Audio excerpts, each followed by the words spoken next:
Hello दोस्तों, स्वागत है आप सभी का आपके अपने चैनल द नेक्स्ट लेवल में। दोस्तों, आज का जो वीडियो है भौतिक के टॉप 30 प्रश्नों के साथ शुरू होता है।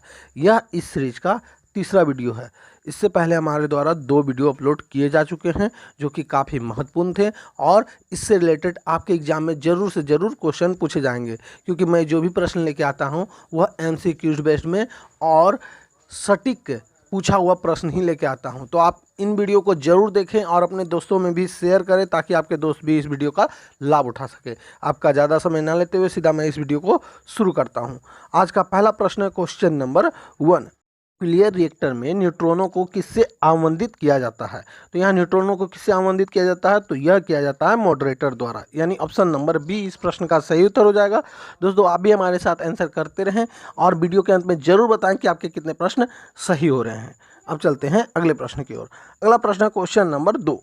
क्रायोजोनिक किससे संबंधित विज्ञान है? यहाँ क्रायोजोनिक की बात कही जा रही है, तो यह किससे संबंधित विज्ञान है?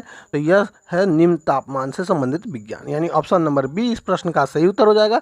अब चलते हैं अगले प्रश्न की ओर। अगला प्रश्न क्वेश्चन नंबर 3। मेसोन कहाँ पाए जाते हैं? यहाँ मेसोन की बात कही जा रही है, तो मेसोन कहाँ पाए जाते हैं? यह लेजर बीम में पाए जाते हैं, यानी ऑप्शन नंबर डी इस प्रश्न का सही उत्तर हो जाएगा। दोस्तों, हमारा इसी तरह का केमिस्ट्री और बायोलॉजी का भी सीरीज चल रहा है, तो आप उन वीडियो को भी देखना ना भूलें, क्योंकि ये सब भी मैं वीडियो आपके एग्जाम के लिए ही लेके आ रहा हूँ और जिससे आप ज़्यादा से ज़्यादा मार्क्स ला सकें। क्योंकि अब से जो भी एग्जाम हो रहा है उसमें साइंस का जो क्वेश्चन है बहुत ज़्यादा मात्रा में पूछा जा रहा है। तो आप जितना भी हो मैं वीडियो लेके आता हूँ उन सभी वीडियो को ज़रूर से ज़रूर देखें। इसका मैंने एक प्ले लिस्ट भी बना दिया है। अब चलते हैं अगले प्रश्न की ओर। अगला प्रश्न क्वेश्चन नंबर 4। नॉट एक माप है। नॉट किसका माप है ये आपको बताना है। तो यह किसका माप है? यह है जलयान की गति का, यानी ऑप्शन नंबर ए इस प्रश्न का सही उत्तर हो जाएगा। अब चलते हैं अगले प्रश्न की ओर। अगला प्रश्न है क्वेश्चन नंबर 5। अति लघु समय अंतरालों को सही मापने के लिए निम्नलिखित में से किसका प्रयोग किया जाता है? तो अति लघु की बात कही जा रही है समय अंतरालों को, तो इसका माप किया जाता है परमाणु घड़ियां द्वारा, यानी ऑप्शन नंबर सी इस प्रश्न का सही उत्तर हो जाएगा। अब चलते हैं अगले प्रश्न की ओर। अगला प्रश्न है क्वेश्चन नंबर 6। विद्युत उत्पादन के लिए प्रयुक्त नाभिकीय रिएक्टर आधारित है, तो यह किस पर आधारित है ये आपको बताना है। तो यह आधारित है नाभिकीय विखंडन पर, यानी ऑप्शन नंबर ए इस प्रश्न का सही उत्तर हो जाएगा। अब चलते हैं अगले प्रश्न की ओर। अगला प्रश्न क्वेश्चन नंबर 7। हाइड्रोजन स्पेक्ट्रम की व्याख्या सबसे पहले किसने की? तो हाइड्रोजन स्पेक्ट्रम की व्याख्या सबसे पहले जो किए थे नील्स बोर ने किए थे, यानी ऑप्शन नंबर सी इस प्रश्न का सही उत्तर हो जाएगा। दोस्तों, हमारा इसी तरह का एक सीरीज केमिस्ट्री और बायोलॉजी का भी चल रहा है, तो उन वीडियो को आप ज़रूर देखें, क्योंकि आपके आने वाले एग्जाम के लिए काफ़ी महत्वपूर्ण है और वो आपको ज़्यादा से ज़्यादा मार्क्स लाने में सहायता करेंगे। और इन तीनों को मिला के मैंने एक प्लेलिस्ट भी बना दिया है, वो आप हमारे वीडियोज़ में जाके प्लेलिस्ट में जाकर विजिट करके आप सारे वीडियो को देख सकते हैं। अब चलते हैं अगले प्रश्न की ओर। अगला प्रश्न क्वेश्चन नंबर 8। हम सदा चंद्रमा का वही पासवर्ड देखते हैं क्यों ऐसा होता है ये आपको बताना है। तो हम चंद्रमा का वही पासवर्ड इसलिए देखते हैं क्योंकि पृथ्वी के गिर्द परिक्रमण में उतना ही समय लेता है जितना वह अपने अक्ष में घूर्णन में, यानी ऑप्शन नंबर सी इस प्रश्न का सही उत्तर हो जाएगा। वह पृथ्वी के गिर्द परिक्रमण में उतना ही समय लेता है जितना कि अपने अक्ष पर घूर्णन में, यही सही होगा। अब चलते हैं अगले प्रश्न की ओर। अगला प्रश्न है क्वेश्चन नंबर 9। नाभिकीय रिएक्टर में इनमें से एक ईंधन का काम करता है। कौन ईंधन का काम करता है ये आपको बताना है। तो यह ईंधन का काम करता है यूरेनियम। यूरेनियम जो है नाभिकीय रिएक्टर में ईंधन का काम करता है, यानी ऑप्शन नंबर बी इस प्रश्न का सही उत्तर हो जाएगा। अब चलते हैं अगले प्रश्न की ओर। अगला प्रश्न है क्वेश्चन नंबर 10। परमाणु शक्ति संयंत्र किस सिद्धांत पर कार्य करती है? तो यहाँ परमाणु शक्ति संयंत्र की बात कही जा रही है। यह किस सिद्धांत पर कार्य करती है? तो यह विखंडन के सिद्धांत पर कार्य करती है, यानी ऑप्शन नंबर ए है इस प्रश्न का सही उत्तर। अब चलते हैं अगले प्रश्न की ओर। अगला प्रश्न है क्वेश्चन नंबर 11। प्रकाश किरण पुंज जो अत्यंत दिशिक हो कहलाती है। तो प्रकाश किरण पुंज जो अत्यंत दिशिक हो वह कहलाती क्या कहलाती है? वह कहलाती है लेजर, यानी ऑप्शन नंबर डी इस प्रश्न का सही उत्तर हो जाएगा। अब चलते हैं अगले प्रश्न की ओर। अगला प्रश्न क्वेश्चन नंबर 12। एक नक्षत्र का रंग निर्भर करता है, किस पर निर्भर करता है ये आपको बताना है। तो एक नक्षत्र का रंग जो है पृष्ठीय ताप पर निर्भर करता है, यानी ऑप्शन नंबर डी इस प्रश्न का सही उत्तर हो जाएगा। अब चलते हैं अगले प्रश्न की ओर। अगला प्रश्न क्वेश्चन नंबर 13। किसी सिग्नल के तरंग रूप का अध्ययन किसके द्वारा किया जा सकता है?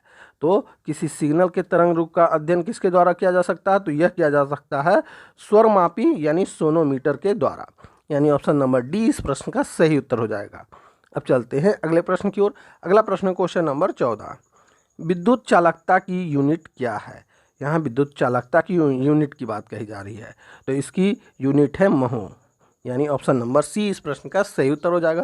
दोस्तों यदि आपको यह वीडियो अच्छा लगे तो इस वीडियो को लाइक जरूर करें और अपने दोस्तों में इस वीडियो को शेयर भी जरूर करते रहें, ताकि आपके दोस्त भी इस वीडियो का लाभ उठा सकें। और इसी तरह का सारे वीडियो को मैंने एक प्लेलिस्ट में कर दिया है, जो आप प्लेलिस्ट विजिट करके सारी वीडियो को देख भी सकते हैं। अब चलते हैं अगले प्रश्न की ओर। अगला प्रश्न क्वेश्चन नंबर 15, निम्न में से अधिकतम द्रव्यमान किसका है? तो यहाँ अधिकतम द्रव्यमान की बात कही जा रही है, तो अधिकतम द्रव्यमान है न्यूट्रॉनों का। इसका द्रव्यमान जो होता है वह होता है 1.6929 इंटू 10⁻⁻27, जो कि जेम्स चैडविक द्वारा 1932 में खोजा गया था। ये भी आप याद रखेंगे। आप कमेंट बॉक्स में ये बताएंगे कि इलेक्ट्रॉनों की खोज कब की गई थी, आप हमें ये कमेंट बॉक्स में ज़रूर बताएंगे। अब चलते हैं अगले प्रश्न की ओर। अगला प्रश्न क्वेश्चन नंबर 16, परमाणु बम के विस्फोट में भारी मात्रा में ऊर्जा किसके कारण निकलती है? तो यहाँ परमाणु बम के विस्फोट की बात कही जा रही है। इसमें भारी मात्रा में किससे ऊर्जा निकलती है? तो यह निकलती है रासायनिक ऊर्जा का ताप ऊर्जा में परिवर्तन के कारण, यानी ऑप्शन नंबर बी इस प्रश्न का सही उत्तर हो जाएगा। अब चलते हैं अगले प्रश्न की ओर। अगला प्रश्न क्वेश्चन नंबर 17, न्यूक्लियर रिएक्टरों में विमंदनों का प्रयोग किस के लिए किया जाता है? यहाँ न्यूक्लियर रिएक्टरों में विमंदन का प्रयोग बोला जा रहा है, तो यह किसके लिए प्रयुक्त किया जाता है? न्यूट्रॉन के मंदन के लिए, यानी ऑप्शन नंबर सी इस प्रश्न का सही उत्तर हो जाएगा। न्यूट्रॉन के मंदन के लिए न्यूक्लियर रिएक्टरों में विमंदन का प्रयोग किया जाता है। अब चलते हैं अगले प्रश्न की ओर। अगला प्रश्न क्वेश्चन नंबर 18, ग्रीन हाउस प्रभाव जो है मुख्यतः वायुमंडल में किसकी वृद्धि के कारण होता है? तो यह कार्बन डाइऑक्साइड में वृद्धि के कारण होता है, यानी ऑप्शन नंबर डी इस प्रश्न का सही उत्तर हो जाएगा। अब चलते हैं अगले प्रश्न की ओर। अगला प्रश्न क्वेश्चन नंबर 19, न्यूक्लियर त्रिज्या को अभिव्यक्त करने के लिए सबसे उपयुक्त यूनिट क्या है? तो न्यूक्लियर त्रिज्या को अभिव्यक्त करने के लिए सबसे अभिव्यक्त यूनिट जो है वह है एंगस्ट्रॉम, यानी ऑप्शन नंबर सी इस प्रश्न का सही उत्तर हो जाएगा। अब चलते हैं अगले प्रश्न की ओर। अगला प्रश्न क्वेश्चन नंबर 20, क्वांटम सिद्धांत का सुझाव किसने दिया? तो यहाँ क्वांटम सिद्धांत की बात कही जा रही है, तो इसका सुझाव किसने दिया था? तो इसका सुझाव जो दिया था मैक्स प्लांक ने दिया था, यानी ऑप्शन नंबर सी इस प्रश्न का सही उत्तर हो जाएगा। अब चलते हैं अगले प्रश्न की ओर। अगला प्रश्न क्वेश्चन नंबर 21, रेडियो एक्टिविटी की सामग्री से उत्सर्जित बीटा किरणें क्या है? तो रेडियो एक्टिविटी सामग्री से उत्सर्जित बीटा किरणें जो है वह है केंद्रक द्वारा उत्सर्जित आवेशित कण, यानी ऑप्शन नंबर बी इस प्रश्न का सही उत्तर हो जाएगा। अब चलते हैं अगले प्रश्न की ओर। अगला प्रश्न क्वेश्चन नंबर 22, किस विद्युत चुम्बकीय क्षेत्र में हाइड्रोजन परमाणु की लाइमेन श्रेणी आती है? तो यह लाइमेन श्रेणी आती है पैरावैगनी किरण, यानी ऑप्शन नंबर सी इस प्रश्न का सही उत्तर हो जाएगा। अब चलते हैं अगले प्रश्न की ओर।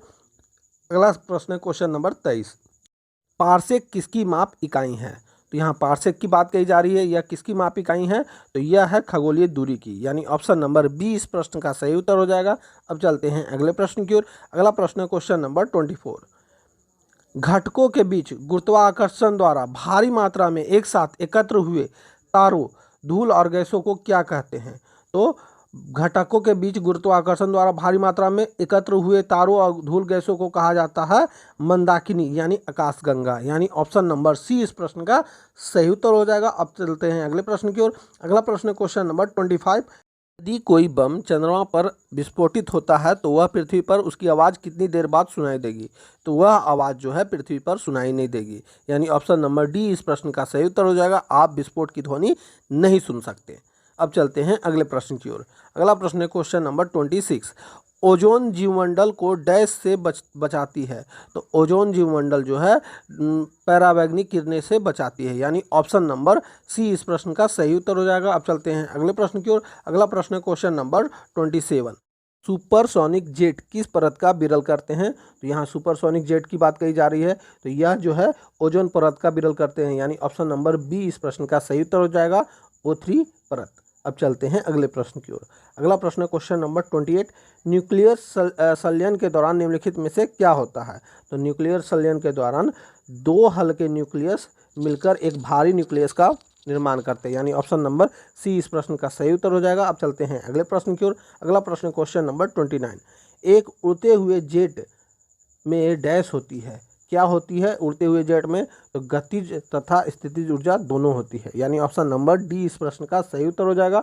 अब चलते हैं अगले प्रश्न की ओर और इस वीडियो का आखिरी प्रश्न है, जेट इंजन डैश के संरक्षण के सिद्धांत पर कार्य करती है। तो यह किसके संरक्षण के सिद्धांत पर कार्य करती है? तो यह रेखीय संवेग संरक्षण के सिद्धांत पर कार्य करती है।